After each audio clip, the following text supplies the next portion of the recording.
Na Rádio Hora. Nossa cidade. O Brasil e o mundo. A notícia que você precisa para ficar bem informado. No ar. Jornal da Hora. Com Arthur Mário.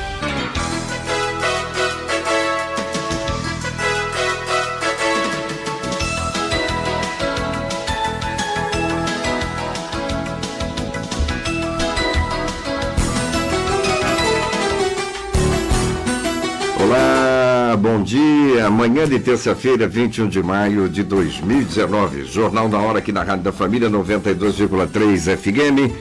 Vamos juntos até as 8 da manhã com muita informação. Prestação de serviços Igor Piligão no rádio.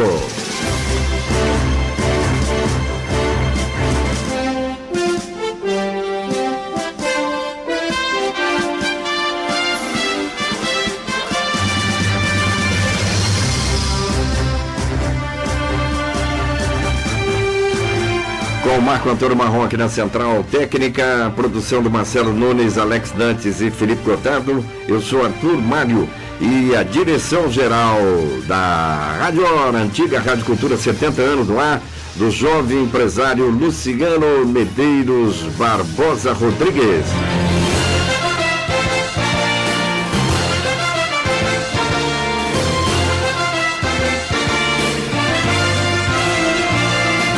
Sete horas, 1 minuto, quem sabe faz a hora. Conferindo as quentes do dia.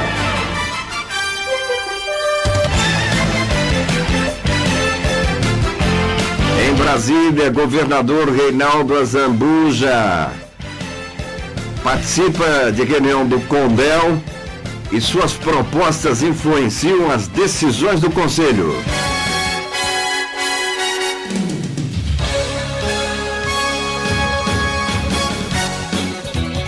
Está de volta o caminhão itinerante do Serasa na Praça do Rádio Clube de 21 a 25 de maio.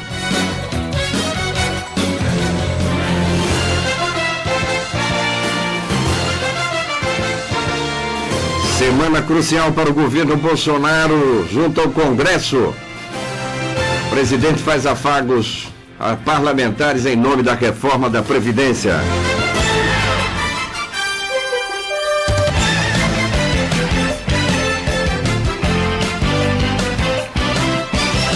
Cotação do dólar tem novo recorde e chega a R$ 4,10. Hoje, no Jornal da Hora, canal aberto com Brasília, daqui a pouquinho, nosso correspondente, jornalista Clodoaldo Silva, entrevista o governador Reinaldo Azambuja, faz um balanço desta viagem a Brasília, daqui a pouquinho no Jornal da Hora.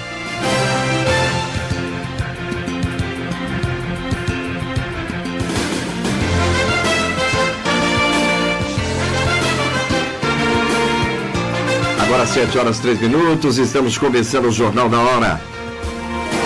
Central de Jornalismo do Grupo Hora de Comunicação, meio-dia com Gino Rondon e o Giro Notícias, entrevistados, debates, as pautas do dia a dia, com muita informação. A gente informa e você opina. Programa de ontem, o Jornal da Hora, nós entrevistamos a senadora Soraya Tronic do PSL, o partido do presidente. E a senadora afirmou ontem que o DEM, eleito com uma grande bancada, uma projeção muito forte do DEM, o Democratas, de partido aliado hoje, é um grande gargalo junto ao governo, colocando uma série de dificuldades. Críticas da senadora e criticou também o ativismo do Poder Judiciário, quando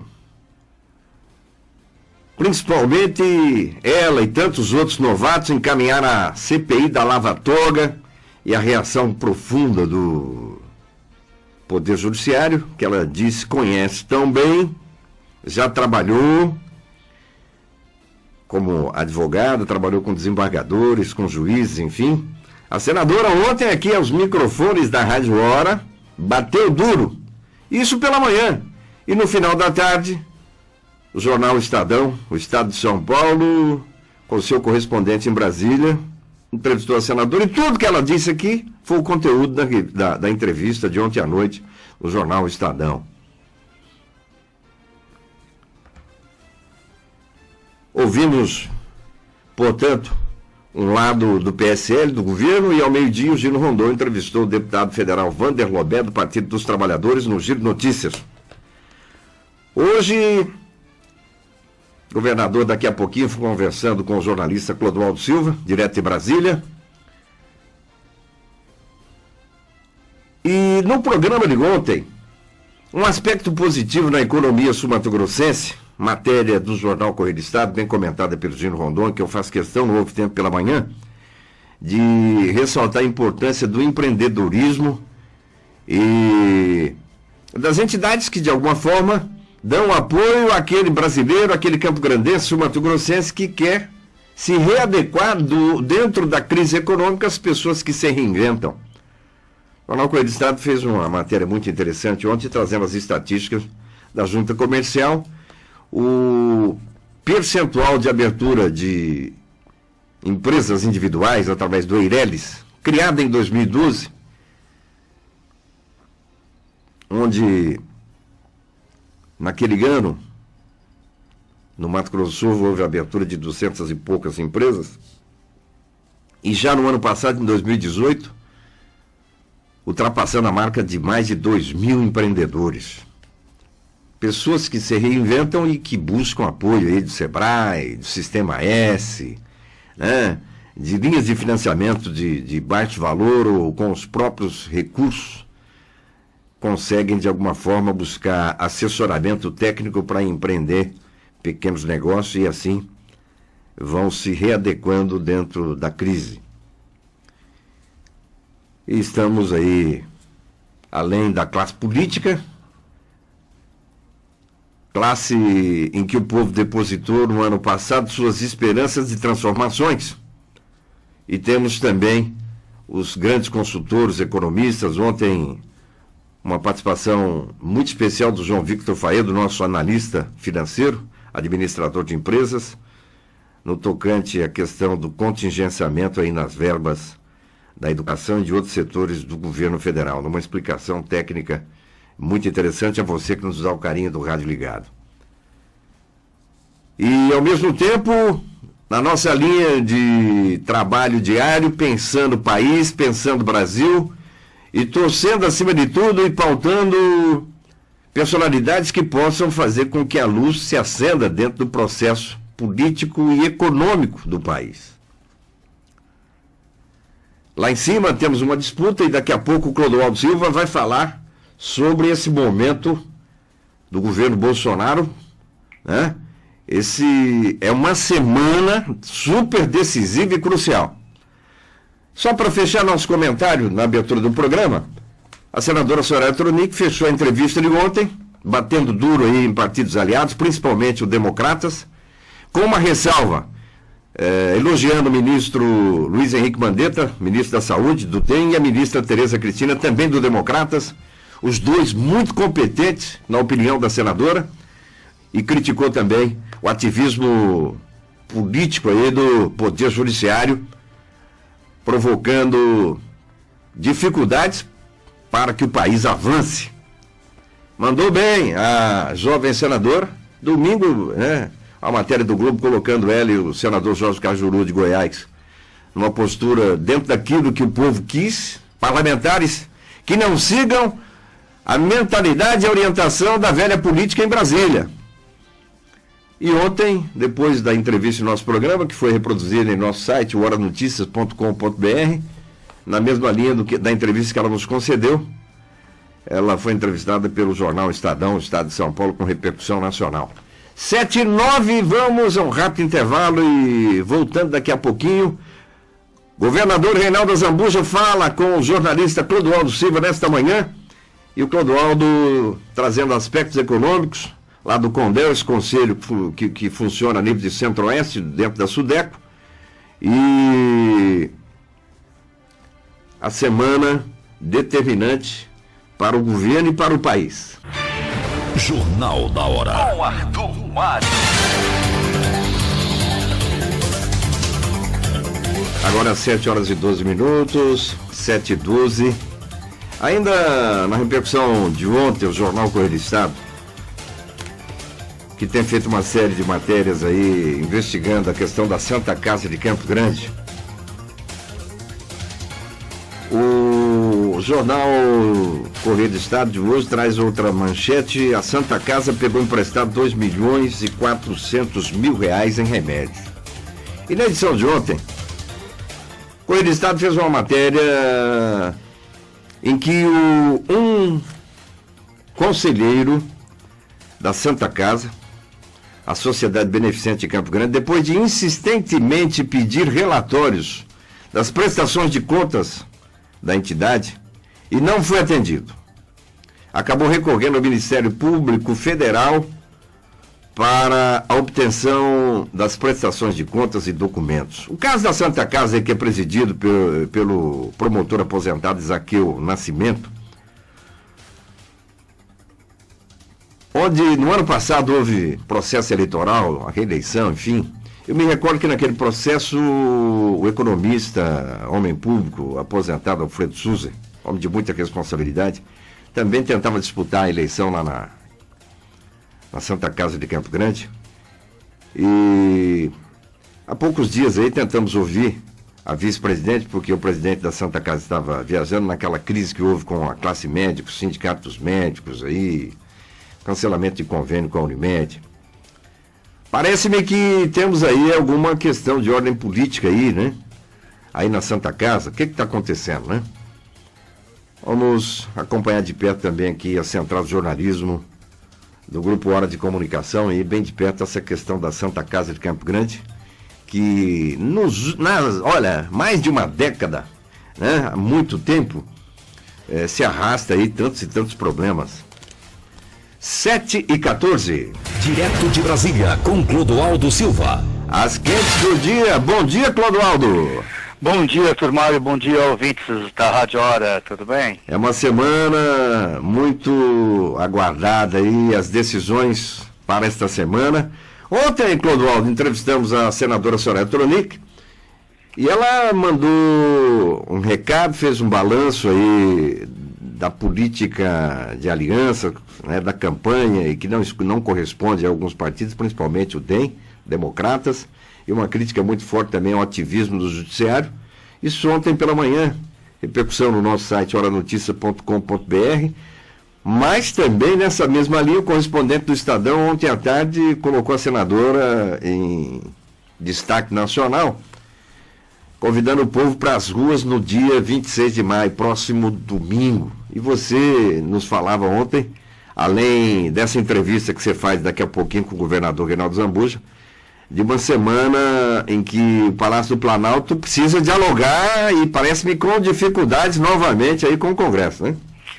Sim, Arthur Mário, tá? Ouvintes da Rádio. O que aconteceu? No final de semana, na minha participação, quinta-feira, né? Na sexta-feira, o presidente, né, publica, né, na mídia social dele uma mensagem, né, uma mensagem dizendo que se você só faz qualquer negociação ou um processo democrático com conchavo, que dá a entender o quê? Que é tudo ilícito, né, o ato de se conversar, né, o ato político de se conversar, né, com o Congresso, com o Judiciário, seria ilícito, mas não é processo democrático. Você não está numa ditadura onde um presidente manda e todos têm que obedecer. É necessário se discutir, até porque o Congresso tem representantes de todos os segmentos da sociedade. Então não adianta, né, o presidente, quando ele colocou, né, que a forma de se negociar, né, dentro aqui da casa, você vai ter que fazer coisas espúrias. Não. Na verdade, são processos de negociação, é conversa, é diálogo, isso está evidente na reforma da Previdência, né, que não anda. Voltando a esse assunto, mas acho que é muito importante, que mostra o panorama, né, da dinâmica de como está o governo Bolsonaro no Congresso Nacional.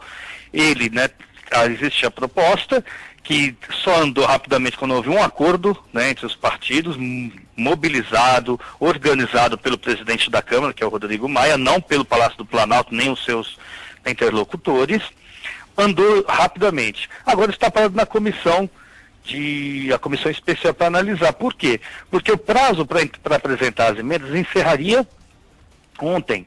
Já foi prorrogado até dia 22, deram um jeito. Estão falando em prorrogar até o dia 30. Isso significa o quê? Enquanto tiver o prazo para que os outros deputados apresentem emendas, né, a reforma da Previdência, certo? A matéria não vai ser votada. Então, mostra-se que ele não tem articulação, né? Até a deputada, né, Rose Modesto, é uma das que está elaborando, coletando assinatura para apresentar emenda para manter as regras atuais dos professores e dos trabalhadores rurais.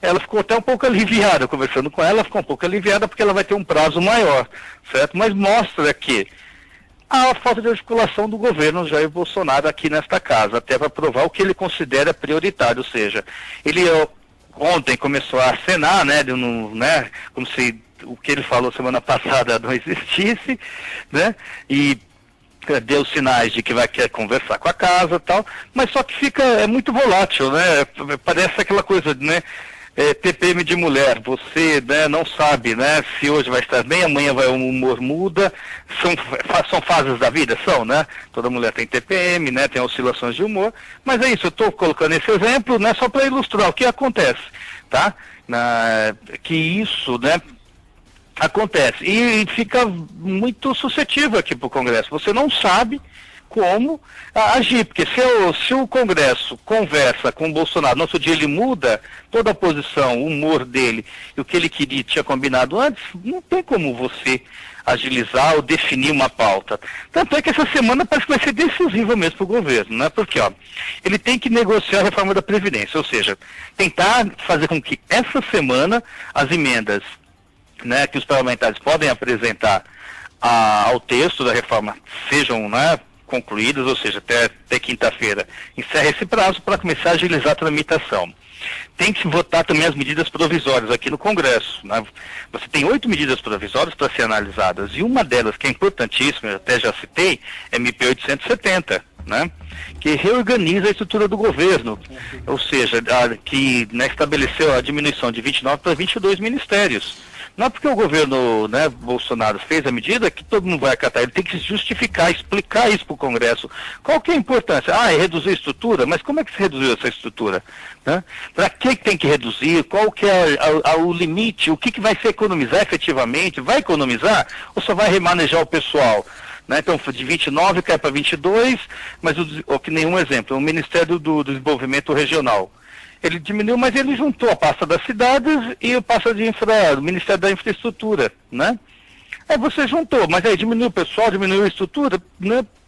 Pelo que a gente acompanha aqui, não. A quantidade de pessoas demitidas não foi, né, ou exoneradas, né, no serviço público é exonerado, não aconteceu, certo? Mas só que o governo precisa aprovar. Ele propôs, né? Ele propôs sem conversar com o Congresso, sem ter um diálogo com os líderes, né, antes desse processo. Agora ele precisa correr atrás, e é necessário, porque senão você para mais 6 meses do governo. Então, ao mesmo tempo que ele precisa, a não votação dessa MP, que é uma delas, né, dessas 8, também pode parar o governo. E também agora a manifestação, né, do pró-Bolsonaro, que ele mesmo convocou para domingo agora. Aí você fica assim, mas um governo, né, que chama manifestação a seu favor, será que ele está forte? Será que ele tem força política? O que ele quer? É a população na rua para defender uma proposta dele.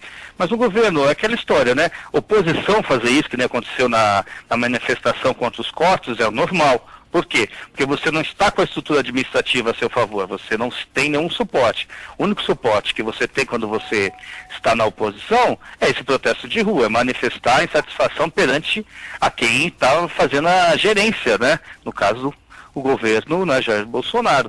Agora, quando o governo chama, mostra o quê? Que ele não tem força, ele está tentando buscar uma força na sociedade. A força pode ser válida? Pode, mas que respaldo tem perante o Congresso Nacional?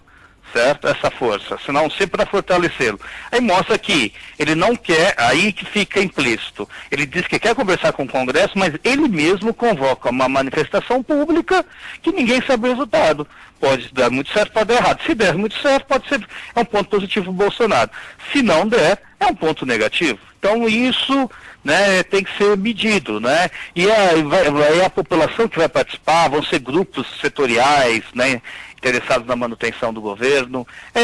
A semana é muito, semana é decisiva, é complicada, né, para o governo, que ele precisa trilhar um caminho aí que defina e realmente faça o país andar, porque até agora o que a gente vê é que o governo Bolsonaro patina, e quando tenta andar, ele mesmo, né, põe a pedra no caminho e tropeça nela. É o que está acontecendo, viu, Arthur Mário? 7h22 aqui no Mato Grosso do Sul, 8h22 em Brasília. Clodoaldo, e a agenda do governador Reinaldo Azambuja ontem aí, junto ao Conselho Deliberativo do Desenvolvimento do Centro-Oeste? Então, ontem, né, teve a reunião do CONDEL, certo, que definiu alguns parâmetros novos para financiar, para incentivar, vamos só para, né, enquanto o governo federal não viabiliza recursos, está dificultando, não libera obras, aí você tem o governador de Mato Grosso do Sul, Reinaldo Azambuja, correndo atrás, né, veio aqui participar de uma reunião, que é o Conselho Deliberativo da Superintendência do Desenvolvimento do Centro-Oeste, que é o CONDEL Sudeco, onde tem um fundo, e esse fundo tem 9 bilhões à disposição dos estados. E eles vieram aqui ontem para definir novos parâmetros para agilizar a liberação de dinheiro que os estados precisam. Eu gravei, né, uma entrevista com ele ontem à noite, que aí eu vou para os ouvintes, aí eu vi essa conversa aí, os ouvintes da Rádio Hora, eu vi essa conversa. Ficou decidida a ampliação de limite de financiamento para algumas atividades produtivas, principalmente ampliação de limite para a suinocultura, que financiava 2.000 matrizes, vai poder financiar até 15.000 matrizes, quer dizer, ampliar a capacidade das integrações na área de suinocultura.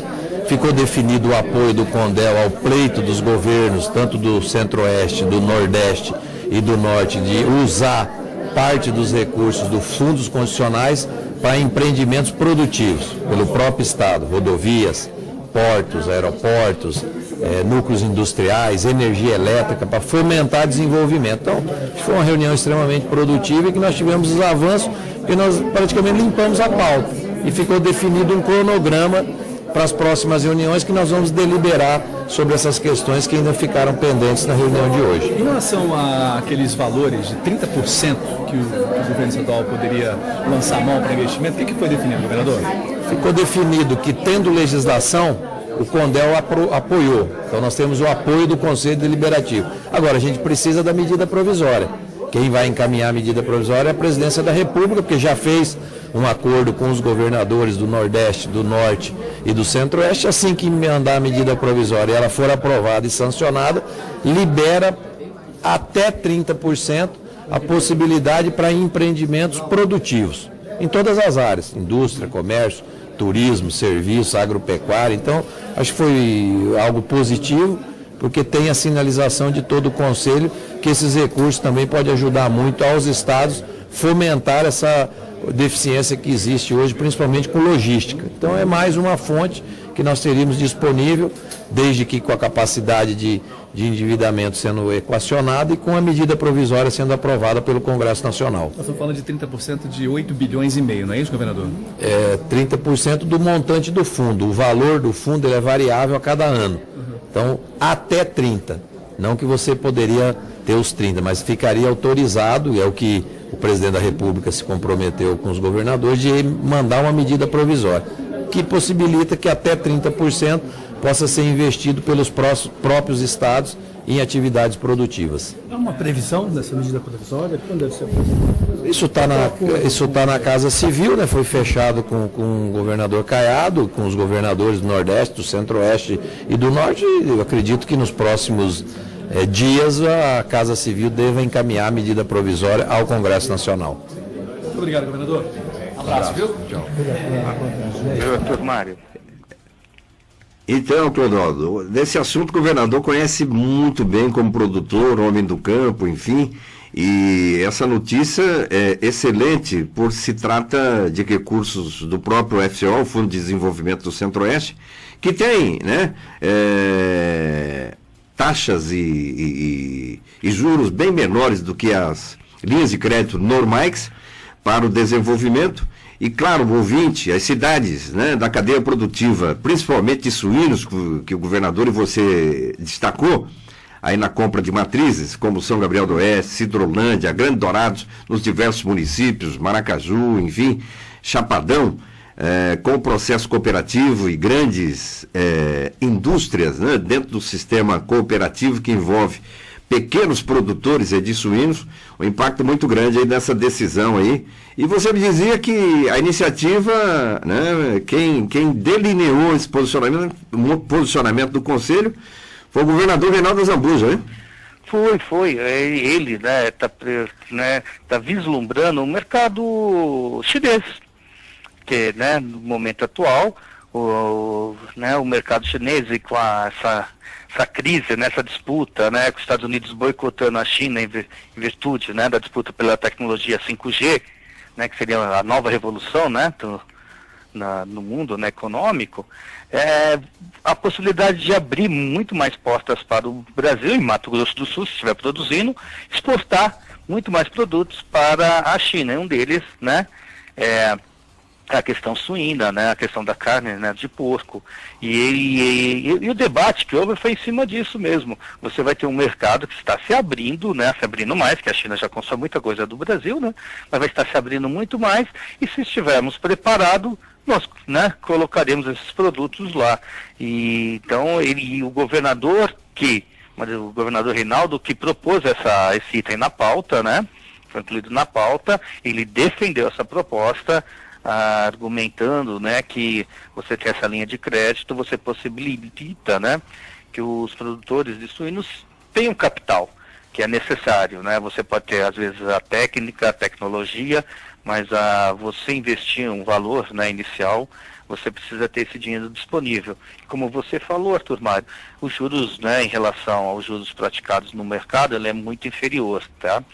E interessante dessa questão dos suínos é que é uma cadeia, né, que, por quê? Você vai produzir mais suínos, você vai consumir mais milho, você vai consumir outros produtos, né, que o próprio Estado produz, né, e gerando uma cadeia, né, de riqueza maior. Então é um ciclo muito bom. Gera muito emprego. O sistema cooperativo aí dos municípios aí que eu citei e conheço de longa data é algo extraordinário. Realmente gera muito emprego, impostos e o desenvolvimento.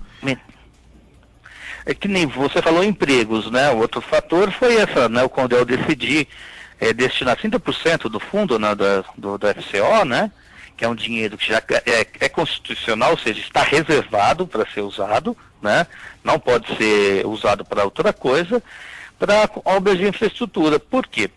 Quando você, né, o governo, né, ele começa a construir obras, ou seja, você gera emprego também regional, porque, só para ter uma ideia, em Mato Grosso do Sul vão ser em torno de 500 milhões que o governo vai poder construir, né, estradas, que nem falou, construir estradas, pontes, né, viabilizar aeroportos, pequenos aeroportos, se for necessário, uma infraestrutura básica para atender a população, certo? É dinheiro que gera emprego, porque você contrata, né, um trabalhador, né, daquela cidade, não é uma obra faraônica no sentido de grande demais, mas seriam obras pequenas que atenderiam às demandas muito pontuais, né, de todo o estado, e ajudaria o quê? Porque o governador falou em produtivas, usou o termo produtivas, que a proposta é atender, né, fazer obras de infraestrutura que atenda à produção. Então, se você, um exemplo, né, só para a gente casar e entender, se aumenta a matriz de suínos, você precisa ter uma estrada melhor, porque daqui a pouco você vai ter que vender, né, mandar mais porco para o abate ou abater mais. Então esse dinheiro vai ter que ser justificado, vai ser usado para melhorar a estrada que vai levar o porco, né, da granja até o abate. Então, isso que é interessante, não é um dinheiro para, vamos fazer isso porque eu resolvi. Não, ele tem que ter uma justificativa. Então mostra que o governador está preocupado em gerar emprego, só que, como ele colocou, depende do governo federal. E o governo federal, né, o presidente Jair Bolsonaro, é uma MP, né, que tem que sair, que é, né, tem que ser assinada, né? Tem que ser publicada pelo presidente. Nesse contexto que eu expliquei um pouco antes, né, do governo que não está articulado, o governo que não trilhou, né, o seu caminho, né, como do presidente Jair Bolsonaro, você vê que talvez o grande empecilho, né, esteja aí. Porque você tem os governadores buscando, né, uma alternativa financeira para viabilizar a produção, gerar riqueza, e um governo que mostra-se apático, no sentido de não querer dialogar, manter aquele discurso, né, ideológico, né, de que a velha política, nova política, né, ou não, e isso pode emperrar também, mas essa proposta que a sociedade tenta buscar para aumentar a produção, né, não só em Mato Grosso do Sul, como em todo o país, que acho que é a proposta, né, economia forte, país forte, né, e assim vai, né, mais riqueza, mais emprego. É isso, Arthur Mário. Muito obrigado, Clodoaldo Silva. Ótima semana para você. Canal aberto sempre para as quentes da semana. A semana promete muito. Um abraço. Um abraço, muito obrigado a você e aos ouvintes da Rádio Hora. Uma ótima semana a todos. Alta do governador Reinaldo Azambuja, portanto, buscando desenvolvimento do setor do agro. Repercussão aí com o Clodoaldo Silva, entrevista com o governador direto de Brasília. E o Humberto Ferretti fecha essa parte econômica. Com o preço da manga que volta a subir, o milho também está mais caro e a safra de feijão será ótima. O preço da manga Tome simplesmente disparou nos últimos dias. Dados do CPEA apontam para uma redução da oferta na Bahia, o que fez a cotação subir 26% em apenas uma semana para 91 centavos o quilo. No geral, a quantidade de manga disponível no país só deve crescer lá para o mês de agosto. Portanto, o preço médio deve continuar firme por mais um bom tempo. Outro produto valorizado é o milho. Foram 2 meses de quedas desde o começo de março, mas as coisas melhoraram nos últimos dias. Mesmo com a previsão de uma boa safra, os produtores passaram a bater o pé, a reduzir a oferta e a obrigar o comprador a meter a mão no bolso. Entre 10 e 17 de maio, o indicador Exalc BMF Bovespa na região de Campinas avançou 5% para R$ 34,00 a saca.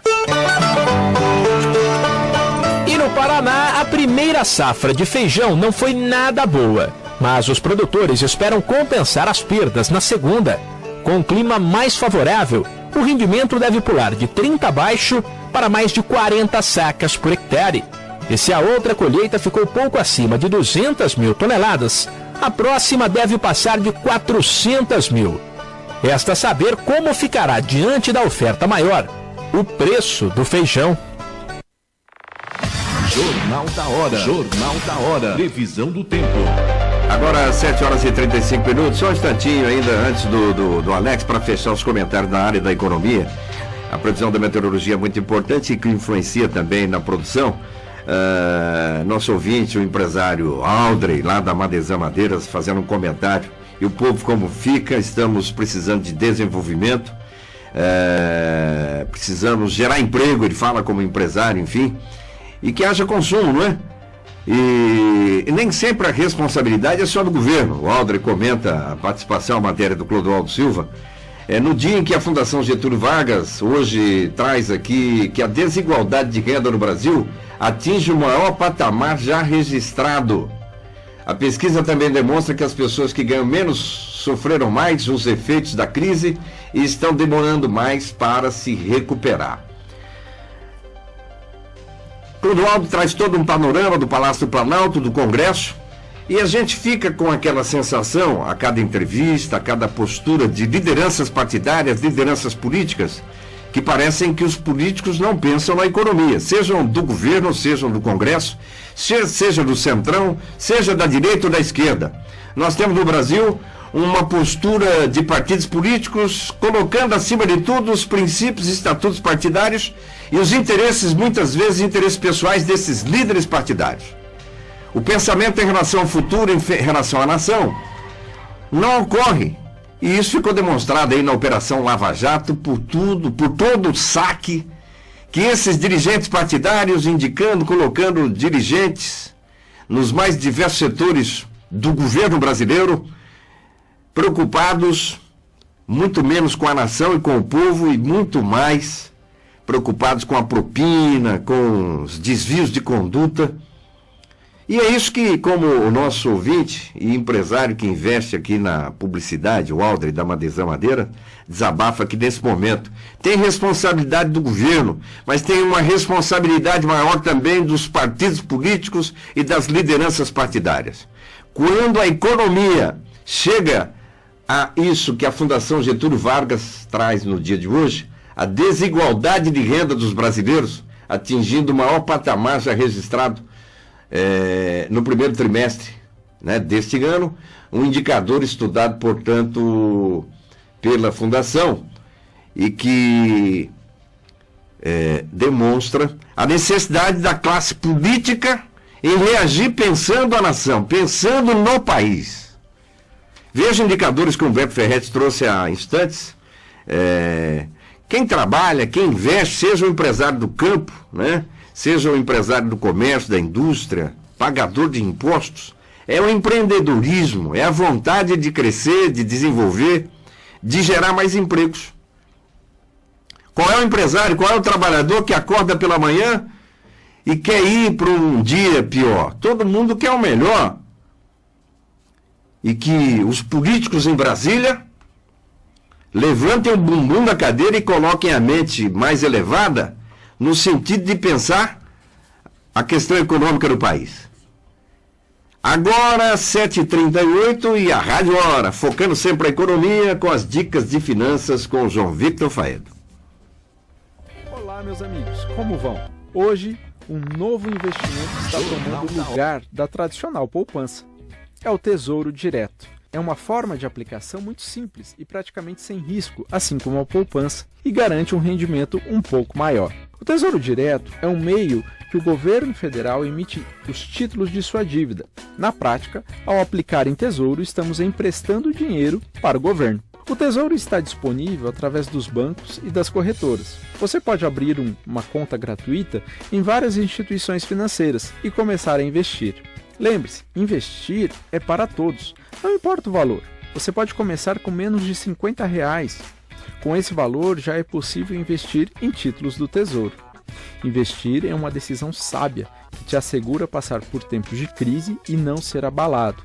Invista e continue mês a mês a investir. Tenha um bom dia e um excelente trabalho. Jornal da Hora. Com Arthur Mário. Agora 7h42. Jornal da Hora. Jornal da Hora. Previsão do tempo. Agora sim, Marco Antônio Marrom. Vamos ao Alex Nantes. Bom dia, Alex. Bom dia, Arthur. Bom dia a todos. Hoje será de céu parcialmente nublado em todas as regiões do estado, mas sem previsão de chuva e com a umidade relativa do ar baixa em alguns municípios. Na capital, o sol aparecerá mais entre nuvens e a temperatura mínima será de 18 graus e a máxima chegará aos 29. Na região sul, a mínima será de 17 e a máxima não deve ultrapassar os 26 graus e a umidade do ar ficará entre 35% e 70%. Na divisa com São Paulo, ali em Três Lagoas, a terça-feira será de céu parcialmente nublado e claro, a máxima será de 29 graus. No Pantanal, a mínima é de 20 graus e a máxima chegará aos 32. Agora em Campo Grande está fazendo 22 graus. E esses foram os dados do INMET, Instituto Nacional de Meteorologia. É com você, Arthur. Muito obrigado aí, Alex Nantes. Quem sabe faz a hora 7h43, 7h43. Jornalismo da Rádio Hora, Jornal da Hora às 7 da manhã e o Giro Notícias ao meio-dia com o Gino Rondon e a participação de toda a equipe. Hoje, no Jornal da Hora, vamos conversar aqui com o Guilherme Casagrande, do Serasa Consumidor. O caminhão itinerante do Serasa Consumidor está de volta do dia 21 a 25 de maio, aqui em Campo Grande. Bom dia, Guilherme. Bom dia a todos os ouvintes aí da Rádio Hora. Qual que é a proposta aí do caminhão itinerante do Serasa aí? Então, o Serasa itinerante já passou na primeira edição, no ano 1 aqui por Campo Grande, e essa semana a gente está de volta aqui na cidade. O projeto nasceu com a intenção de ajudar os consumidores que não conseguem acessar suas informações financeiras na internet. para os ouvintes e para você ter uma noção, a gente tem hoje no Brasil quase 63 milhões de pessoas que não têm as contas em dia, que estão inadimplentes, né? E o Serasa Consumidor criou a ideia do Serasa Itinerante porque desses 63 milhões de pessoas, pelo menos 40 milhões não têm acesso à internet. E as nossas informações estão todas disponíveis online. Então, como que essas pessoas teriam acesso se a gente não fosse até elas? E por isso o caminhão está percorrendo aí por todo o Brasil, fazendo consultas de maneira gratuita e também acordos de dívidas com até 90% de desconto. Você falou de uma grande parcela que não tem acesso à internet. Explica para o nosso ouvinte aí, são os idosos? Então, essa população que não tem acesso à internet, esse número de 40 milhões, são pessoas que não têm acesso pleno à internet. O que é o acesso pleno? Acesso pleno são as pessoas que não conseguem ir além das redes sociais e dos aplicativos de comunicação instantânea, por exemplo. Então, a gente tem hoje o nosso aplicativo online, temos a nossa plataforma online que qualquer pessoa pode acessar, mas muitas pessoas não possuem o conhecimento para fazer esse acesso. E por isso a gente sentiu a necessidade de botar o caminhão rodar aí o Brasil para conseguir atender essa parcela da população. Começa hoje? Isso, hoje às 8 da manhã, daqui a pouquinho, daqui 15 minutos, estamos começando o nosso atendimento na Praça Rádio Clube. Praça Rádio Clube? Isso. Vai até que horas? Das 8 da manhã às 6 da tarde, sem intervalo ao meio-dia. Sem intervalo? Isso, até sábado. Toca direto, então? Direto. Pessoal que tiver o horário do almoço aí, quiser aproveitar para ir até o nosso caminhão para fazer a consulta, a gente está disponível. Muito bem. Tem que levar que documento? A gente precisa de um documento com foto. Com foto. Sem documento com foto, documento a gente não consegue fazer. Passaporte, carteira de trabalho, RG, enfim. Carteira de motorista, tudo está valendo. Uma coisa que é bastante comum, acontece em muitas cidades, essa é a 17ª cidade do ano 2 do projeto. Muitas pessoas acabam levando o documento de um terceiro, né? Então, eu quero fazer consulta para minha mãe. Infelizmente, a gente não consegue fazer essa consulta, a não ser que esse consumidor porte uma declaração desse terceiro, com uma declaração que dê os poderes para essa consulta ser realizada. Senão a gente não consegue. Quantas pessoas estão com o nome negativado aqui em Campo Grande ou no estado? Porque a audiência nossa vai para o interior, enfim. Legal. Eu tenho as informações aqui de Campo Grande, a gente trabalha bastante com os dados da cidade por onde a gente está passando, e aqui a gente tem um número de 304 mil pessoas, mais de 304.225 pessoas. Ô louco, quase 50% da população está inadimplente? É muita gente, temos bastante gente 800 mil habitantes? É isso mesmo. Se você tirar os menores de idade abaixo dos 18 aí, enfim, ou seja, da população ativa economicamente, acho que passa de mais de 50% da população está inadimplente? Isso, a gente leva em consideração 304.225 campograndenses com nome no Serasa. Isso mesmo. É um número bastante grande, por isso que a gente está aqui, né? Quando a gente cria o roteiro das cidades por onde o caminhão vai passar, uma das variáveis que a gente leva em consideração é o número de inadimplentes, e a gente entende a necessidade de estar passando nessa cidade para auxiliar os consumidores que precisam da nossa ajuda. Esse percentual, dá para você comparar com outras capitais? Olha, costuma ser bastante parecido na maioria das cidades por onde a gente está passando. No Centro-Oeste é a primeira cidade que a gente está operando no ano 2, então eu não consigo fazer uma comparação da região. Mas, de maneira geral, a gente já passou por outras 16 cidades e o número costuma ser bastante parecido. Ciro Gomes parece que tinha razão, hein? 63 milhões de brasileiros, aumentou ou diminuiu? Depois da campanha. Esse número aumentou um pouquinho. Aumentou. Isso, da última estatística a gente tinha 62 e agora estamos quase batendo 63. Bom, o Serasa no país, por que esse esforço do Serasa? Porque, na verdade, é parceria com as entidades? Então, o que acontece? Eu faço parte de uma unidade de negócio da Serasa que se chama Serasa Consumidor. O Serasa Consumidor é uma unidade de negócios da Experian. A Serasa hoje faz parte da Experian, que é um grupo global da Inglaterra. E o Serasa Consumidor ele existe no mundo inteiro, com foco para auxiliar os consumidores que precisam da ajuda e dos serviços da Experian. Aqui no Brasil, como a marca Serasa é muito forte, a Experian acabou adquirindo a empresa em 2008 e a marca Serasa permaneceu. E o Serasa Consumidor ele tem como missão democratizar o crédito no Brasil. A gente quer possibilitar com que as pessoas possam ter acesso a recurso de novo, que elas consigam realizar o sonho da casa própria, consigam realizar o sonho do carro, da viagem, da faculdade. E o Serasa Consumidor, através de plataformas e de meios digitais, a gente criou essa startup que visa auxiliar os consumidores. Olha, o consumidor, o brasileiro do modo geral, aí, nós adotamos aqui editorialmente, todos os dias nós temos o João Victor Faedo, na nossa grade de programação, provocando uma reeducação financeira aos nossos ouvintes, né? Porque às vezes o comércio chega ofertando muito crédito. Você tem um jovem com 18 anos aí que os bancos já começam a disputar o CPF dele, já começa a mandar mala direta em casa oferecendo cartão de crédito. Mas você tem uma população que não é educada financeiramente, né? Exato. É um contrassenso, não, Guilherme? Exatamente. A gente, inclusive, é bacana falar sobre isso essa semana, porque essa semana é a Semana ENEF no Brasil. É a Semana da Estratégia Nacional de Educação Financeira. Estratégia Nacional de Educação Financeira. É uma semana ENEF. Isso. É uma semana que muita gente olha para a educação financeira e vê a importância da educação financeira.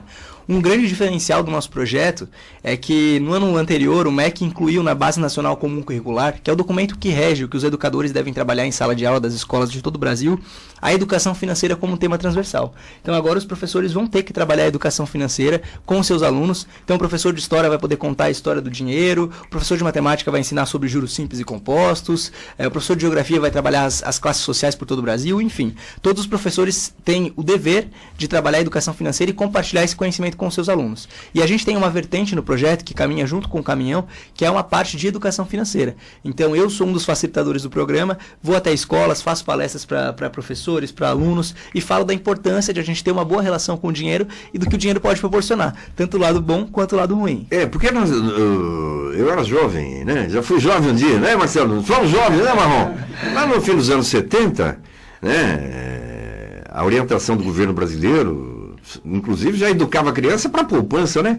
A gente tem as campanhas presidenciais, aí temos os planos econômicos dos candidatos à presidência, ninguém fala mais em poupança nesse país. O João Victor Faedo, aqui a Rádio Hora, na linha da educação financeira, João Victor defende diariamente que a necessidade do cidadão aprender a guardar dinheiro também, né?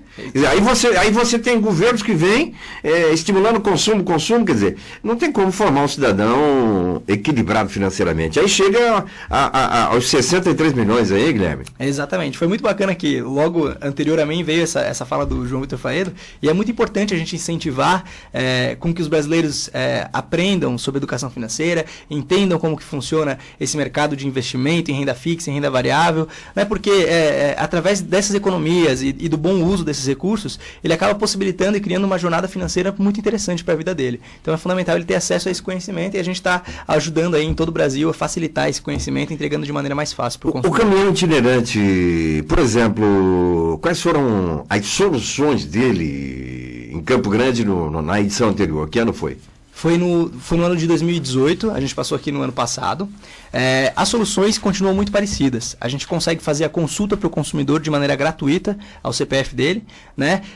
Junto com essa consulta sai o score, que é uma pontuação que fala a respeito da probabilidade desse consumidor pagar as contas em dia, e é uma pontuação que vai de 0 a 1000. E essa pontuação é levada em conta por bancos, por instituições financeiras na hora que você quer fazer um financiamento. Então, quanto mais próximo essa pontuação tiver de 1000, melhor e maior é a chance de você conseguir captar recurso com uma taxa de juros menor, por exemplo. E o cadastro positivo aí que foi sancionado pelo presidente Bolsonaro, qual a sua opinião? Então, o cadastro positivo no ano 1, a gente estava abrindo o cadastro positivo dentro do caminhão, e agora a gente não está mais oferecendo porque ele virou obrigatório, né? Pra gente é muito bacana. Por quê? Porque mais informações comporão o perfil desse consumidor. Então, quanto mais informação a gente conseguir entregar para quem está precisando dessa informação para fazer um financiamento para esse consumidor, melhor, né? E o cadastro positivo faz a união e a relação de todas essas informações. O extrato do cadastro positivo, o Serasa já instalou? Isso. Quando uma loja de comércio, o cidadão vai lá fazer uma compra lá no crediário, enfim, vai buscar o crédito. Uhum. E aí liga para o Serasa. Isso. Não, antigamente que ligava, agora acessa, né? Agora ele pode acessar, então, exatamente. No cadastro de cada cidadão, a Serasa já informa a parte positiva? Então, isso ainda não entra. O cidadão que paga tudo em dia, ou paga até adiantado. Tem gente que paga adiantado. Isso, vai entrar em junho agora em vigor, mas antes o cadastro positivo era opcional. Se você queria ter o cadastro positivo, você tinha que ir até uma agência da Serasa ou alguma outra agência de instituições que prestam esse tipo de serviço, e você tinha que fazer o seu cadastro positivo. Agora, com a sanção da lei, o cadastro positivo ele se torna obrigatório e todos os brasileiros vão ter o cadastro positivo já inserido na própria base de dados. No sistema Serasa já automaticamente vai ser colocado? No sistema financeiro de todo o Brasil. Os bancos também? Todos. Todo mundo vai ter acesso a esse cadastro positivo. Para o consumidor que tem as contas em dia, que paga as contas em dia, que mantém tudo certinho, isso vai ser muito positivo. Provavelmente o score dele vai subir, provavelmente ele vai ganhar mais reputação no mercado, então isso vai ser muito bacana. Agora, o consumidor que não tem boas práticas com o dinheiro, que acaba atrasando as suas contas por descuido, por falta de planejamento, ele vai sofrer um pouquinho mais. Então agora é o momento de todo mundo se conscientizar e aproveitar essa mudança que a gente está tendo nesse cenário para que a gente possa ter uma qualidade aí com essa nova lei, com essa realidade que está mudando. Bom, eu tenho a obrigação de registrar que um patrocinador do nosso Jornal da Hora, aqui, o Sicredi, né? Essa cooperativa de crédito que cresce em todo o país, está com uma campanha estimulando os nossos ouvintes a fazer poupança, né? Pode começar com R$20, não é mesmo, Marcelo Nunes? Já abriu a sua, Marcelo? Bom dia. Bom dia. Já abri. Uma entrevista realmente interessante com o Guilherme. Uma entrevista que esclarece fatores importantes, né, do dia a dia das pessoas, né?